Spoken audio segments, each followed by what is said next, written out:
लोग, क्योंकि अभी मंदिर बन रहा है। बहुत जल्दी से देखना है हम लोग को राम मंदिर आके, बहुत हम लोग बस देखना ही चाहते रहते हैं कि वहीं पे बस जाए। 22 जनवरी का बस वेट है, बस उसके बाद स्कूल टूर। Yes ma'am.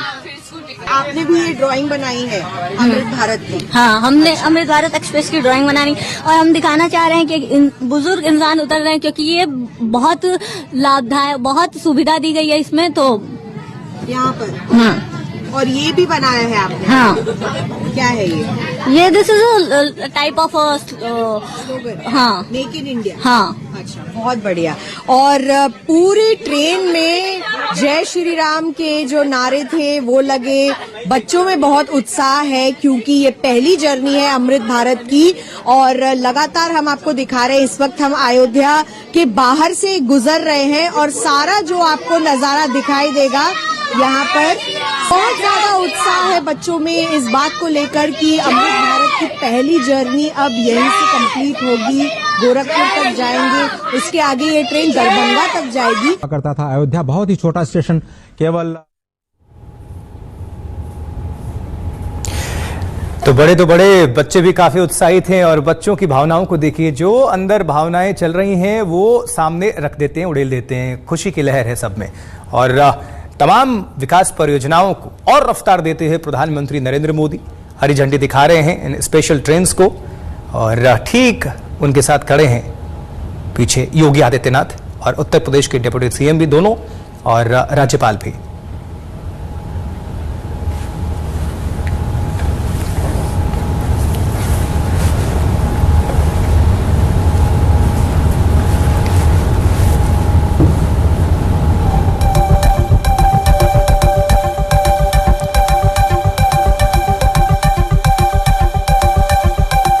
के साथ साथ अयोध्या के पवित्र धरातल पर भी वैसा ही नजर आता है। फिर चाहे आप लता वीणा को देखें, लता चौक को देखें या यहाँ मौजूद इन सूर्य स्तंभों को देखें, और अयोध्या वासियों से ये समझना शायद बहुत जरूरी हो जाता है। मेरे साथ तमाम देखिए लड़कियां मौजूद हैं, अपने अपने कॉलेजेस से आई हैं और मुझे पता चला है कि ये गायक भी बहुत अच्छी हैं। तो अगर आप लोग गायक बहुत अच्छी हैं तो एक राम धुन तो मुझे सुना दीजिए। राम आएंगे तो अंगना सजाऊंगी, राम आएंगे तो अंगना सजाऊंगी, दीप जला के दिवाली मैं मनाऊंगी, राम आएंगे तो अंगना सजाऊंगी, दीप जला के दिवाली मैं मनाऊंगी, झोपड़ी के भाग्य आज जाग जाएंगे, राम आएंगे, मेरी झोपड़ी के भाग्य आज जाग जाएंगे, राम आएंगे, मेरी झोपड़ी के भाग्य आज जाग जाएंगे, राम आएंगे, राम आएंगे तो अंगना सजाऊंगी। आपने सुना अंजना कि किस तरह से अयोध्या इस वक्त राममय है और राम का इंतजार है। क्यों ना हो, 22 तारीख को प्राण प्रतिष्ठान होना है और उससे पहले प्रधानमंत्री का आज का दौरा, रोड शो। और ये भीड़ भी देखिए आप, ये वो लोग हैं जिनको अभी भी लग रहा है कि रोड शो खत्म नहीं हुआ है और वो इस इंतजार में हैं जिनसे अगर प्रधानमंत्री की पहली झलक मिस हो गई तो वो दूसरी झलक देख लें। क्या कहना चाह रहे हैं? काशी के पावन धरती से चलकर आने वाले हमारे गुरुजी। बताइए गुरुजी, अयोध्या के क्या कहेंगे? यहाँ पर आप अयोध्या में आए हैं, प्रधानमंत्री आ जाए। कहने के लिए तो बहुत कुछ है प्रभु जी।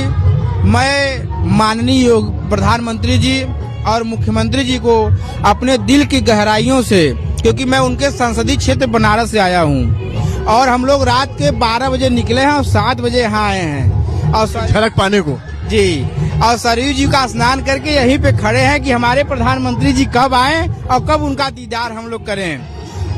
उत्सुकता के साथ बायाम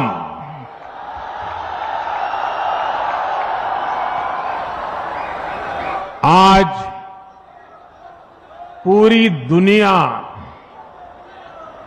उत्सुकता के साथ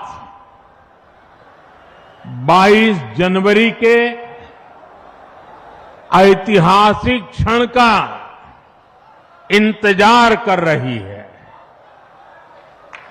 ऐसे में अयोध्या वासियों में ये उत्साह, ये उमंग बहुत स्वाभाविक है। भारत की मिट्टी के कण कण और भारत के जन जन का मैं पुजारी हूं और मैं भी आपकी तरह उतना ही उत्सुक हूं। हम सभी का ये उत्साह, ये उमंग थोड़ी देर पहले अयोध्या की सड़कों पर भी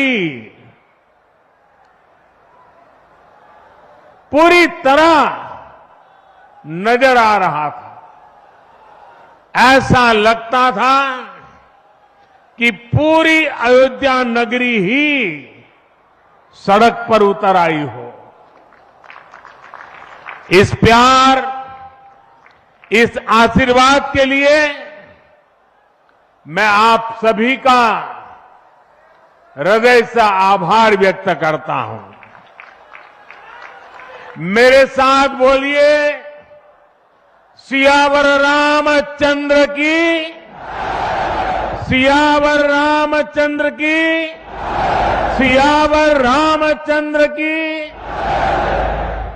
उत्तर प्रदेश की गवर्नर आनंदीबेन पटेल, यहां के लोकप्रिय मुख्यमंत्री योगी आदित्यनाथ जी, मंत्रिमंडल में मेरे सहयोगी ज्योतिरादित्य जी, अश्विनी वैष्णव जी, बीके सिंह जी, उत्तर प्रदेश के deputy CM Keshav Prasad Maurya ji, Brajesh Pathak ji, UP सरकार के अन्य मंत्रीगण, सभी सांसद और विधायकगण और विशाल संख्या में आए मेरे परिवारजनों,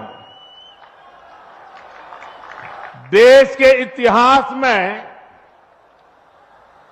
30 दिसंबर की यह तारीख बहुत ही ऐतिहासिक रही है।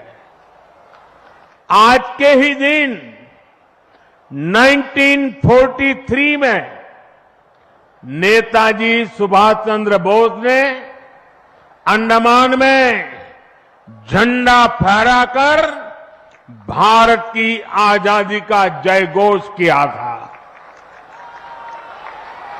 आजादी के आंदोलन से जुड़े ऐसे पावन दिवस पर आज हम आजादी के अमृत काल के संकल्प को आगे बढ़ा रहे हैं। आज विकसित भारत के निर्माण को गति देने के अभियान को अयोध्या नगरी से नई ऊर्जा मिल रही है।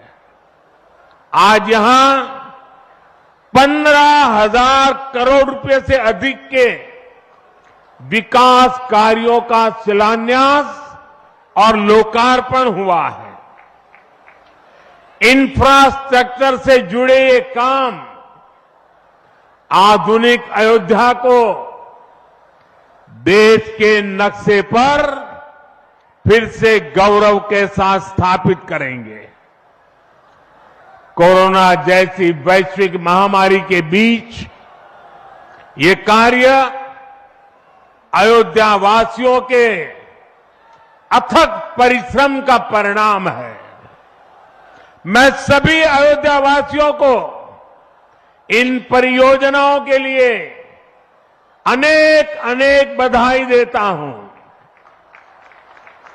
मेरे परिवारजनों, दुनिया में कोई भी देश हो, अगर उसे विकास की नई ऊंचाई पर पहुंचना है तो उसे अपनी विरासत को संभालना ही होगा। हमारी विरासत हमें प्रेरणा देती है, हमें सही मार्ग दिखाती है। इसलिए आज का भारत पुरातन और नूतन दोनों को आत्मसात करते हुए आगे बढ़ रहा है। एक समय था जब यही अयोध्या में रामलला टेंट में विराजमान थे। आज पक्का घर सिर्फ रामलला कोई नहीं, बल्कि पक्का घर देश के 4 करोड़ गरीबों को भी मिला है। आज भारत अपने तीर्थों को भी संवार रहा है, तो वहीं डिजिटल टेक्नोलॉजी की दुनिया में भी हमारा देश छाया हुआ है।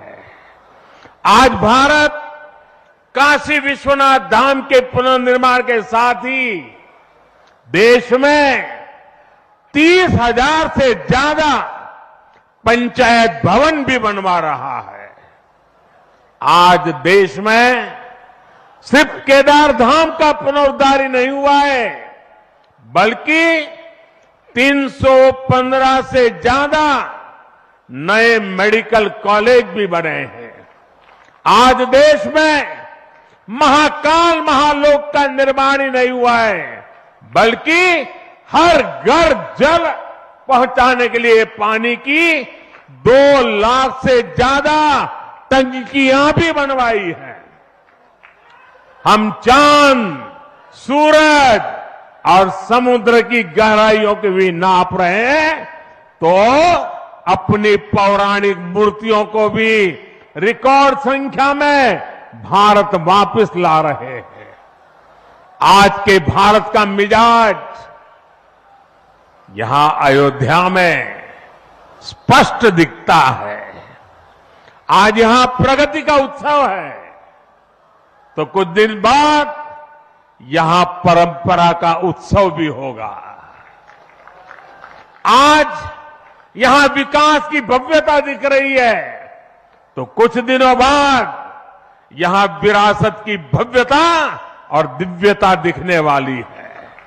यही तो भारत है। विकास और विरासत की यही साझा ताकत भारत को 21वीं सदी में सबसे आगे ले जाएगी। मेरे परिवारजनों, प्राचीन काल में अयोध्या नगरी कैसी थी, इसका वर्णन खुद महर्षि वाल्मीकि जी ने विस्तार से किया है। उन्होंने लिखा है, कोसलो नाम मुदितः स्फीतो जनपदो महान निविष्ट सरयू तीरे प्रभुत धन धान्यवान। अर्थात वाल्मीकि जी बताते हैं कि महान अयोध्यापुरी धन धान्य से परिपूर्ण थी, समृद्धि के